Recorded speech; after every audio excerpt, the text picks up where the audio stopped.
क्या आपने कभी कोई ऐसा गेम खेला है जिसका एंड कर पाना बिल्कुल नामुमकिन हो? आप बस बार बार कोशिश करते जा रहे हो लेकिन फिर भी गेम खत्म होने का नाम ही न लेता हो।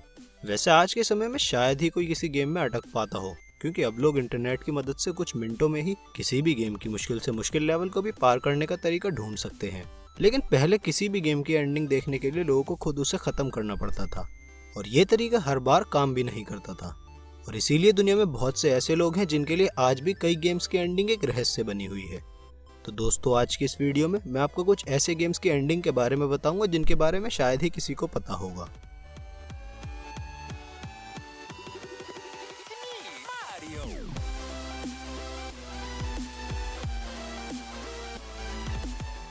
Number 1, flappy bird. Flappy bird को एक वियतनामी गेम डिजाइनर और डेवलपर डोंग युएन ने बनाया था। डोंग के इस साधारण से गेम ने पूरी दुनिया को कुछ हफ्तों में ही अपना दीवाना बना लिया था।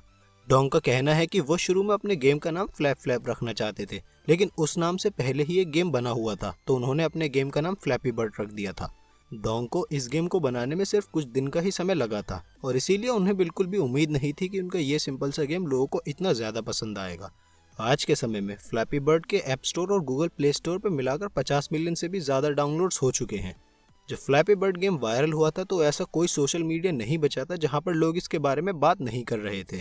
कई लोगों का मानना था कि इस गेम का कोई एंड ही नहीं है और इसे बस लोगों के पेशेंस लेवल को चेक करने के लिए बनाया गया है। लोग इस गेम से बहुत जल्द ही चिढ़ तो जाते थे, लेकिन फिर भी वो इसे खेलना बंद नहीं कर पाते थे।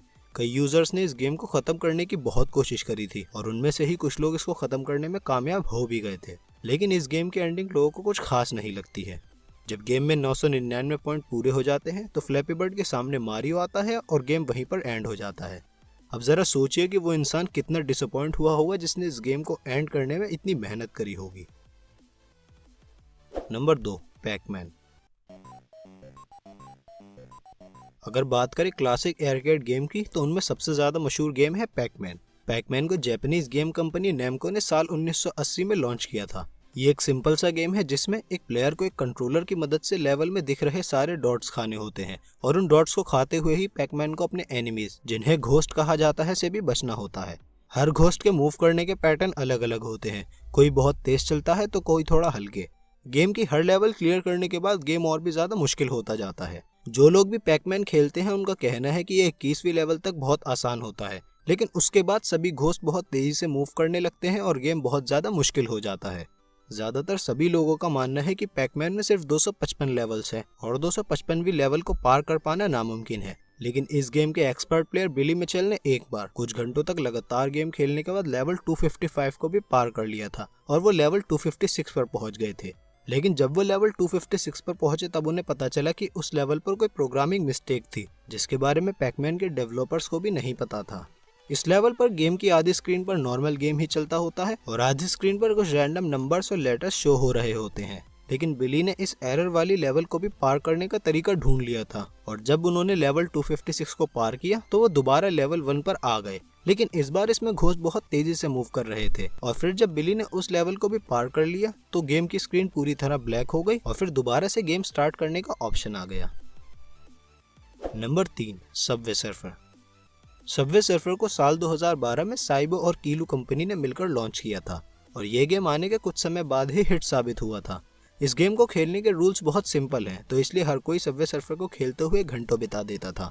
गेम में एक प्लेयर होता है जो एक पुलिस वाले से बचकर भाग रहा होता है और भागते हुए ही उसे कॉइन्स कलेक्ट करना होते हैं और साथ ही अपने रास्ते में आने वाले ऑब्स्टेकल से भी बचना होता है। हालांकि देखा जाए तो सबवे सर्फर से भी 1 साल पहले टेम्पल रन गेम लॉन्च हो चुका था, लेकिन लोगों ने तब उस गेम पर इतना ज्यादा ध्यान नहीं दिया था। पर जब सबवे सर्फर बहुत ज्यादा पॉपुलर हो गया तो लोगों ने टेम्पल रन को भी खेलना शुरू कर दिया था।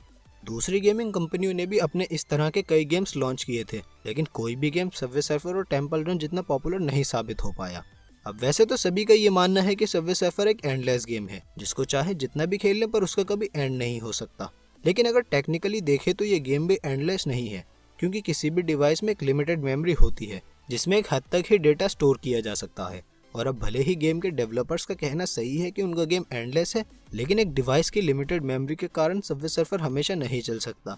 इसलिए अगर कोई इस गेम को बिना आउट हुए लगातार भी खेले तब भी वो उसे हमेशा नहीं खेल सकता, क्योंकि उनका डिवाइस अनलिमिटेड मेमोरी होल्ड नहीं कर पाएगा और गेम कभी न कभी जरूर क्रैश हो जाएगा, जिससे सबवे सर्फर का भी एंड हो जाएगा।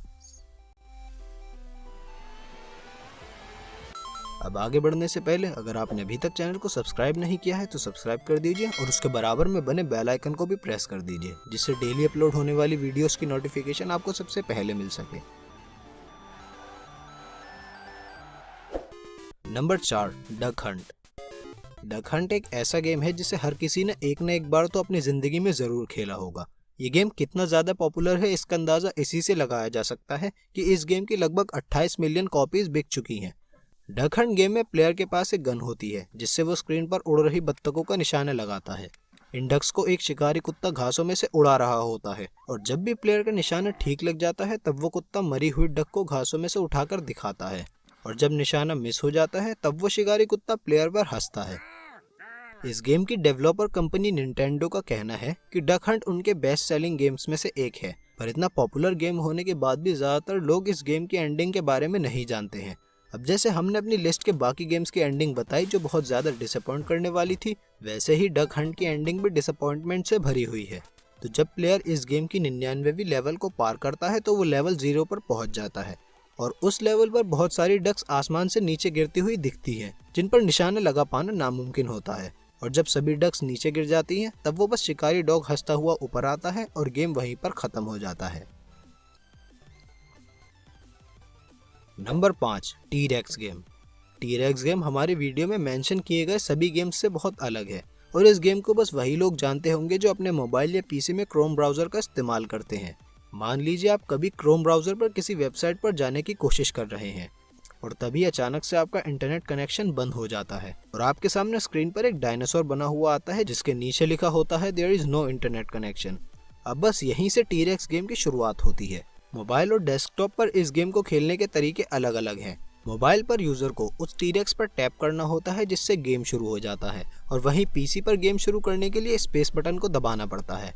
इस गेम को खेलना बहुत आसान है। जैसे फ्लैपी बर्ड में बर्ड खुद आगे बढ़ती है, उसी तरह से टी-रेक्स गेम में टी-रेक्स खुद आगे की ओर बढ़ता है और बस यूजर को टैप करके या स्पेस बटन को दबाकर डायनासोर के रास्ते में आने वाले ऑब्स्टिकल्स के ऊपर से कूदना होता है। क्रोम के डेवलपर्स का कहना है कि इस गेम को उन्होंने इसलिए बनाया है कि उनके यूजर्स का बिना इंटरनेट कनेक्शन के भी टाइम कट सके। ये गेम साल 2018 में 270 मिलियन बार खेला गया था और इसी वजह से क्रोम के डेवलपर्स को इस गेम को मैनेज करने के लिए एक पूरी टीम भी बनानी पड़ी थी। लेकिन जैसे हमारी लिस्ट के सभी गेम्स की कोई ना कोई एंडिंग जरूर है, वैसे ही इस टी-रेक्स गेम की भी एक एंडिंग है, लेकिन उस एंडिंग को देखने के लिए हम में से कोई भी जिंदा नहीं बच पाएगा। दरअसल टी-रेक्स गेम के डेवलपर्स का कहना है कि उन्होंने इस गेम के कोड्स को बहुत क्रिटिकल तरीके से लिखा है और इसी वजह से इस गेम को एंड करने में लगभग 1 करोड़ 70 लाख साल लगेंगे। अब इतने समय तक तो शायद ही किसी मोबाइल की स्क्रीन या कीबोर्ड का स्पेस बटन काम कर पाए। तो दोस्तों ये थे कुछ ऐसे गेम्स जिनकी एंडिंग के बारे में बहुत कम ही लोगों को पता है। अब अगर ये वीडियो पसंद आई हो तो इसे लाइक करिए और अपने दोस्तों के साथ शेयर भी करिए और मुझे कमेंट करके बताइए कि नेक्स्ट वीडियो आप लोगों को किस टॉपिक पर देखनी है।